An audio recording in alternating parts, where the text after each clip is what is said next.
inner visions. And this is, some of us may have had this experience. You may be seeing things when your eyes are closed. This is actually when you have a developed sixth chakra. Your sixth chakra has a neurological network that starts to activate a complex neurological system and medial structure, as well as a glandular system. And your glandular system secretes hormones that is actually utilized to tune in to these broadcasts. It's understanding like we're a radio tuner, we're tuning our radio to a specific channel.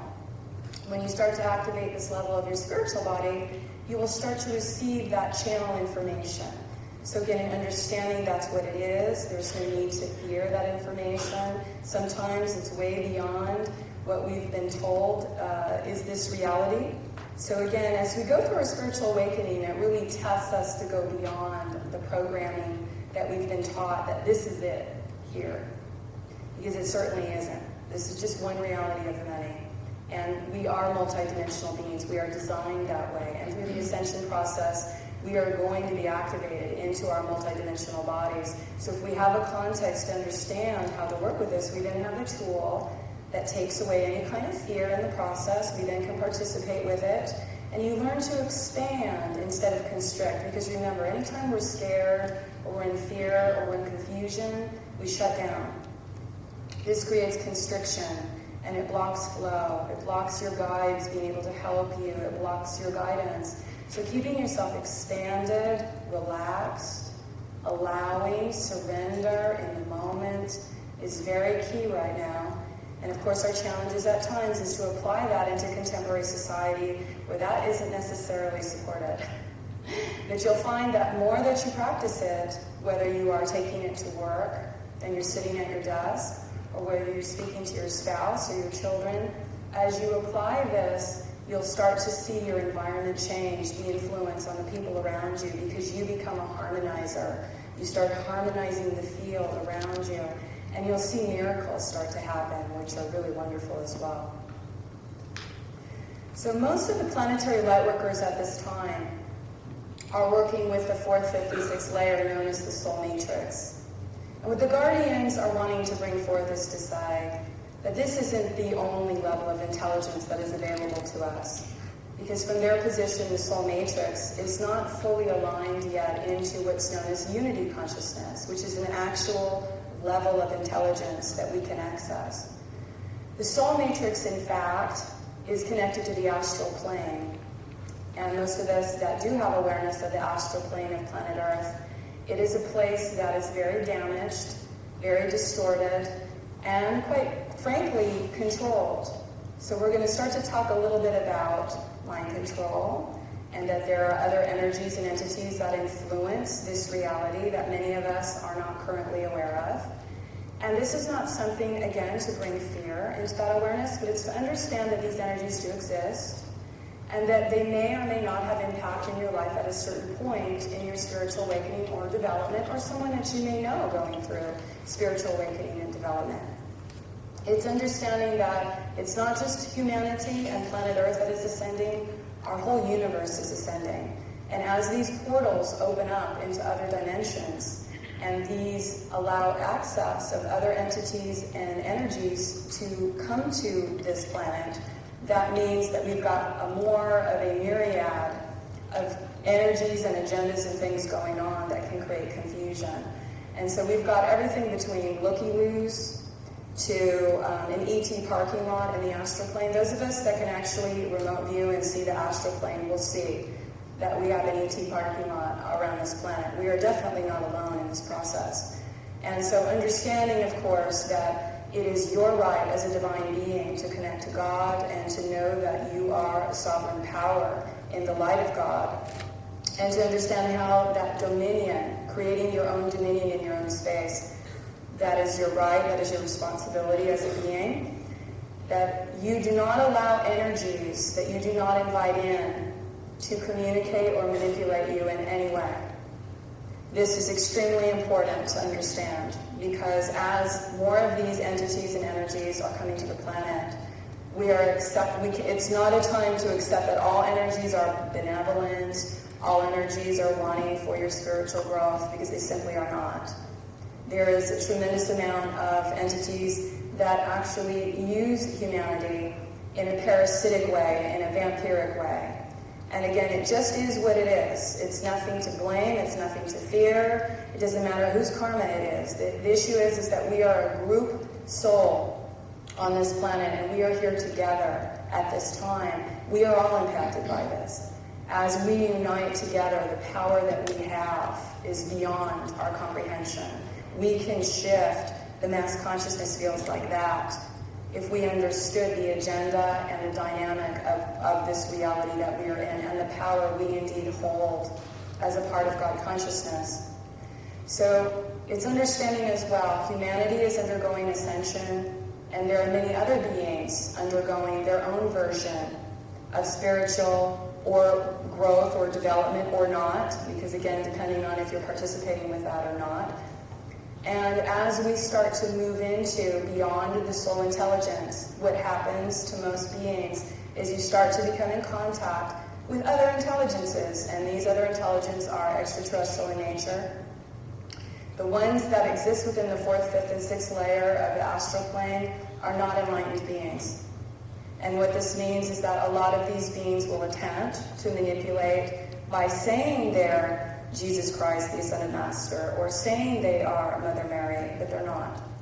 So what we need to understand is, how do you boundary test? How do you discern that energy when it's coming into your field? How do you protect and hold and support the light that you carry? And this is what we're getting into, and clearly what is going to be further described in the workshop I'm giving tomorrow on energetic mastery or psychic self-defense, is to begin to understand a little bit more of how to bring integration into your life, and that when you are in your core, the more you're in your core and you are present, the less manipulation or psychic energies you will absorb. It's learning how to create a boundary of your own source and your own aura, fortify your own energy within you, and you have to get that down before you can be of service to others, because once you start to expand your field into the field of a group, what happens is many of us, especially those that are empathic, is we don't have a boundary to understand what's me and what's the other person. We start absorbing psychic energies from other people. So understanding that process is very key, because it's like going home with a coat that you don't want to wear. You end up as a healer, as an empath, as the person that is a part of healing the group consciousness. You end up psychically absorbing energies that are not good for you. And again, so finding the balance of being in your core, supporting yourself first. Again, understanding you're not here to be a martyr. You're not here to give your blood force or life force. You're here to connect to the infinite supply and let that infinite supply flow over to support the others around you. But first you have to get in your core and understand how to create a boundary within yourself. Then that becomes less important. As you have that down, you can start to expand, and you'll see that the beings around you will be healed by your presence just by holding a field. So this is becoming more important information, because what happens during this ascension cycle is the dimensional veils are dissolving. So it's like saying, as I'm taking you through these levels of intelligence, these levels of intelligence also connect to the planetary level of consciousness, which means these are planes. So let's say the 4th dimension, which connects to the heart chakra, connects to the astral plane of the earth, and that is in Giza, Egypt. Egypt is an extremely big part of humanity's history, not only because of its ET ancient origins, because clearly we are, all of us, are ET in origin, but clearly lots of emotional pain, lots of emotional trauma has happened during certain phases of humanity's growth with planet Earth. And those of us that are light workers and healers are a part of healing the cellular consciousness, the cellular matrix of where that memory was lodged, not only in our own bodies, but in the planet Earth itself.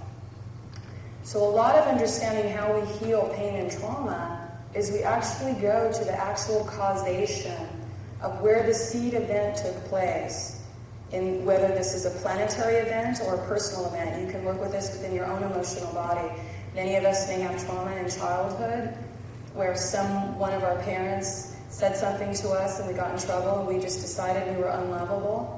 And we carry that with us until we're adults, and we mirror that in all of our relationships until we figure out it's our job to heal that. We don't have to carry that around anymore. This same process exists with planet Earth. The planet has recorded all of the history of the consciousness of what has transpired on it, and that memory is being returned to the planet now. This opening is happening in the next few months. Systematically, there has been holographic bits returning to the planet. It's like pieces of memory.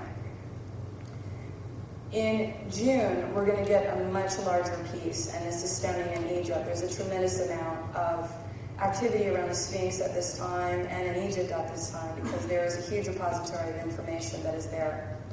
And that information is holographic. It's not like we're going to look at exactly artifacts that are going to have written instructions for us. What we're understanding and what science doesn't really understand yet is, again, frequency, energy is conscious. Consciousness has information, and that information is starting to be distributed to the planetary field at this time. So again, this is as well why this is such a perfect time to be talking about this information, is that I just want to give you some empowerment tools, some awareness in the next year and months, because again, we're really in fascinating times, and this exposes us to different levels that we may have never been exposed to before. So it's important, again, to be clear, to be in your power, and to be fearless. There is nothing to fear. This is, if anything I could say at this time is the most important thing to clear is fear. If there's fear programs, if there's self-doubt programs operating in you, get to them and get them out. It's time for them to go. You are a magnificent God being. There's nothing you need to fear. You are connected. Build that connection and keep your focus and attention at that level. So most of the phases, when people start to go through spiritual awakening, the very first level of it is you start to feel unhappy with your life, but you don't know why. You may have all the toys and all the things that should make you happy, but somehow you're just not. And this is your soul telling you, this is your spiritual consciousness saying, look, you've got things to do here. And it's not actually doing this. There's nothing wrong with the 3D life and the physical material possessions and the things that we do. However, there's a greater purpose. There's a heroic probability. There's that which you are here to express fully. And that's the first stages of awakening, is that discontent. And through the phases of that soul evolution, there are tests of mastery to understand, and that's what I want to talk about, because when you understand you're going through an awakening, and you have a tool to participate with it, it's much smoother to participate than to stand around going, why is my life being dismantled? Why is this happening? How come that doesn't work? You go, oh, I'm having a spiritual awakening. How wonderful. Gives me an opportunity to participate with what's happening. So in terms of guidelines, just to kind of go over this, because this is guidelines at any level of awakening, ask and inquire on the way of your soul and its purposes. Literally, speak that out, whether in your inner or your outer, but outer, speak it. The words have power to your own subconscious hearing that. Ask and inquire on the way of your soul and its purposes. Listen and learn the language of your soul and take action on the guidance of your soul. And this is going to come through feeling, not thought, feeling. So this is learning how to feel. And you're not going to get the whole download about, okay, go over here, and then you're going to turn right, and then you're going to go straight, and then you go 10 miles. Our mind wants that detail, but it doesn't work that way. So when the soul or your God self is giving you direction, it's impulses in bits. It'll be, go here. And it's your job to listen to that animation, to that feeling. Because a lot of the times the mind is like, oh, I don't know if I want to do that. I'm too tired. So really pay attention to the messages that your inner being, your soul, is giving you. Because these hold seeds of abundance and joy for you as well. Because many times there's another person you need to meet, there's a situation you need to experience, and through that experience your life has changed. We're all going to get to the same destination. It just depends on if we want to participate or not. It makes it a lot more fun and a lot smoother for us. So develop your inner connection to your soul that supersedes all reliance on external connections or perceptions of reality. And attempt to live your life congruent to your soul and its purposes so that it serves as an example to others. Again, this is heart, feeling-based intelligence.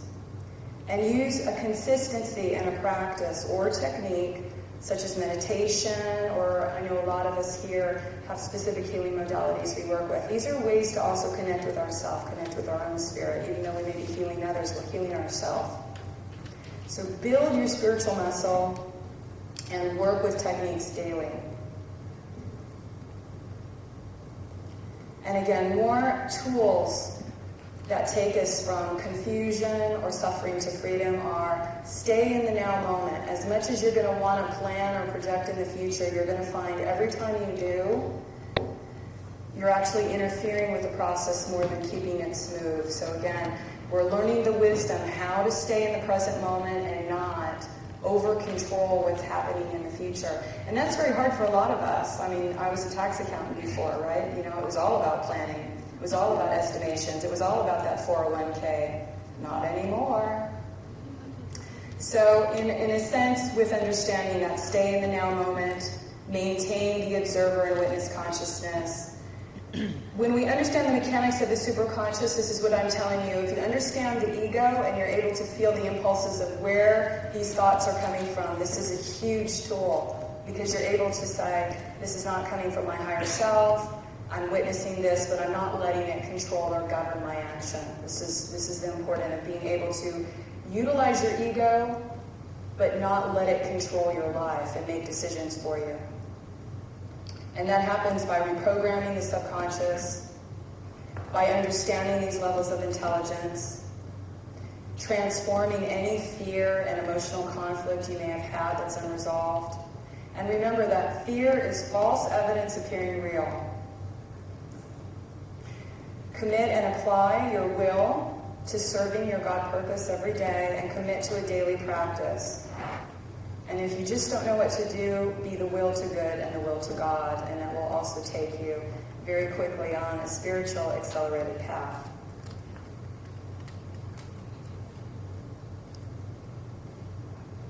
So quickly, because we're already running out of time, it's my goodness, there's so much to talk about, but in just getting through briefly, we also have the third triad of intelligence with the 7th, 8th, and 9th chakra. When we start to go through this activation, we start to connect to the planet's logos.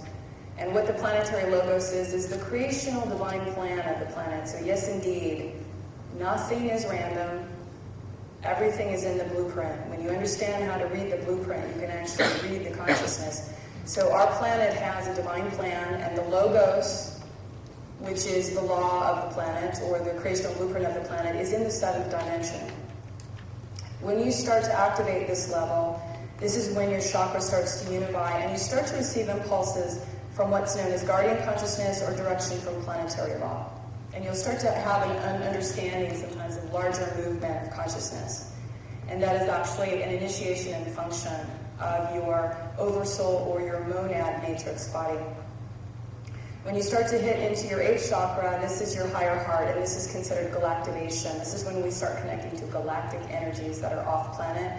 And this is when I started to really hang out and see the extraterrestrial beings. So again, understanding the function of actually having vision to these things is also connected to your spiritual body. And the 9th layer, which is at the back of the head in the medulla oblongata, is the Ascension and atomic doorway. And this is when our aura shifts from an ovoid to a toroid. Your field actually starts to move. The aura will start to move. A lot of us that can sense auras, you'll see the aura as an ovoid or a cosmic egg shape. When we go to this level, the body starts to turn into a toroid of its own. And you actually start becoming a galactic being and connecting to galactic frequencies. And this is when we start to have an awareness of stargates as well. So some of us at this level, this is who's the grid workers working with the stargates, because the holographic architecture of the planet and the blueprint becomes a consciousness reality for you. And again, the avatar matrix is the 10th and 11th and 12th dimension, and this is the core technique that I have been facilitating through my community and through my body of work. And it's called the 12-dimensional shielding process. So I'm going to be taking everybody through that in the workshop itself. But just to understand, again, we're looking at a cosmology of energy, and at the 10th, 11th, and 12th layer, that triad is the cosmic Christ consciousness, otherwise known as unity intelligence. This is a non-dualistic awareness. This means at this level of intelligence, you are not perceiving separation at all. And again, at this level, it's hard for us to consciously connect with that, because I think we only have the experience that we can imagine that to be, because we're not fully embodied in that yet. But this is our goal for humanity. It's coming into unity consciousness, and to understand that it is indeed a level of intelligence that exists as a triad at the 10th, 11th, and 12th. This is the solar logos, or unity consciousness, where the hydroplasmic liquid light blueprint of the crystal body exists. So when you connect to this level, you're basically saying to your body, connect to the unity consciousness of my original crystal body, start to re-imprint me back into divine patterning of that liquid light body. And that again brings a lot of health benefits and helps to shield and protect the body from psychic attack energies. This is also where the enlightened extraterrestrial contact begins, and the universal service becomes fully focused in the law of one, understanding that we're all connected. According to the Guardians, there is corruption within the negative aliens up to the 11th dimension. So the 12th dimension is really the first dimension where the unity consciousness starts to congeal, and so we want to connect to beings that are able to connect at that level of intelligence. When we're working with entities, when we're working with guides, we want to hold the space and boundary test unity consciousness, that which is in the sovereign freedom of one. So again, one of my boundary testing affirmations in the 12D Shield is to say, I am God, I am sovereign, I am free. Any being that is not in full alignment with that resonance is not allowed in this field. So again, this is understanding how to create dominion in your own space. You are not allowing anything that is not within that vibrational frequency signature to come into your field, to come into your healing circle, or whatever you've created as a means of spiritual development and healing development for yourself and for others. So quickly, because we're running out of time, I just want to give you a little multidimensional identity chart, because this will show you how your chakras connect into parts of the earth. So the first layer is 3D Earth, and this is the personality matrix. This is where we are right now. And we can see that this is our personality program and that level of consciousness that exists in the third dimensional Earth. We actually have two other parallel Earths, a fifth dimensional Earth where the soul matrix resides, and a seventh dimensional Earth where the monad or oversoul matrix resides. And you can see when you look at each of the levels of dimension that connect to levels of intelligence, that there's a planet associated with that, and as well entities associated with that. This is when we start to understand we are the extraterrestrial intelligences. When we start to connect into these higher light bodies, we start to connect to that level of intelligence, whether it's the Pleiadian, the Sirian, the Arcturian, the Orion, the Andromedan. These are a part of human consciousness. They are a part of our genetic material. This is why they're so interested in us, because we hold the genetic light library of this entire universal matrix. And as we move up the levels of intelligence, we will start to connect to that level of extraterrestrial intelligence, where there is another type of body that is existing as a consciousness in that time and space. So as we go into a higher dimension, we go into future time. So as you notice, we're in the densest part of the matrix, and we are in the past. What we do here is changing the future. This is why this is such an important time. So as you move up the scale, just kind of again, going quickly because we're running out of time, but see how the astral body is connected to the entire collective human emotional body. And again, that opening, the Stargate is in Giza, is in Egypt. The fifth dimensional body is connected to the Pleiadian consciousness. The celestial body is connected to the Sirian consciousness, and all the way up and through. And this is a part of our universal ascension model, and understanding that each one of us in this room, everyone on this planet, has a matrix in their aura that has this plan and program in it. Eventually, we're all going to get there. But the issue is that we didn't understand that we were a part of the cosmic intelligence, that we are the extraterrestrial races, and we are that in the physical manifest, changing the future from the past. It's pretty mind-bending. And again, further, we can see the solar logos and the Christ galactic mind is the Lyran triad. The planet that was there has exploded. It's a part of our memory of pain, because again, we came from that area, but it's no longer there. So the 10th, 11th, and 12th triad of the avatar matrix is again that unity consciousness field. And then beyond that is where we go into no time and space. There is no dimension of time and space. It's the cosmic mind of God. And a lot of us know that as the triad of universal creation, or the threefold flame. The threefold flame is the aspect of which everything in this universe is created. And these are fields of intelligence and colors. We know these as blue, gold, and violet. And these are also a part of us and are buried in the complex of our heart. And this is a part of the Logos, or Melchizedek, which is the one spirit called Ra, of which we are all contained within that body of God. These are the planetary intertemplar stargates that I'll just share with you briefly, because a lot of the times what's interesting is you'll find you're guided to travel or be places in certain areas, or you have, certain affiliations with places on Earth and you don't know why. Like a lot of us are guided to go to Machu Picchu lately. And a lot of us have that desire to be there because Machu Picchu is an opening vortex since 2004 that is actually transmitting fifth dimensional blueprints to us. So when we go there, we're actually picking up code, we're picking up blueprints, we're working with the earth, and many times we're not fully conscious in our awareness that that's what we're doing, but it's still happening because again, we're multidimensional. So a lot of times when we see this, we have an aha moment and it starts to put pieces together. Why am I so connected to Egypt? Why am I so connected to Machu Picchu? Why do I feel these things? Because you have a special significance with that particular stargate and you're connected to that level of consciousness. So again, it's understanding that that's a part of the earth as it's a part of us. And again, the 10th, 11th, and 12th gates, France and Kauai are probably one of the most important ones because they're the 12th dimensional stargate. Stonehenge is the 11th dimensional stargate, which I'll talk more in my workshop. It is reptilian central. That indeed does exist there. It's probably the epicenter of the reptilian consciousness. And then, of course, the 10th gate is in Iran and Iraq, which gives us an idea of why the conflict is there. It has nothing to do with oil. It has everything to do with control of the planet. So, as we come to a close here, I want to thank you so much for listening to me. I'm needing to be considerate of the time here. There's so much to talk about, but thank you so much. If there's any more information, if this resonates with you, the website is Energetic Synthesis. And again, lots of tools, lots of information there. And of course, I'm giving the workshop tomorrow, or hopefully I'll get to speak more about this. So thank you so much.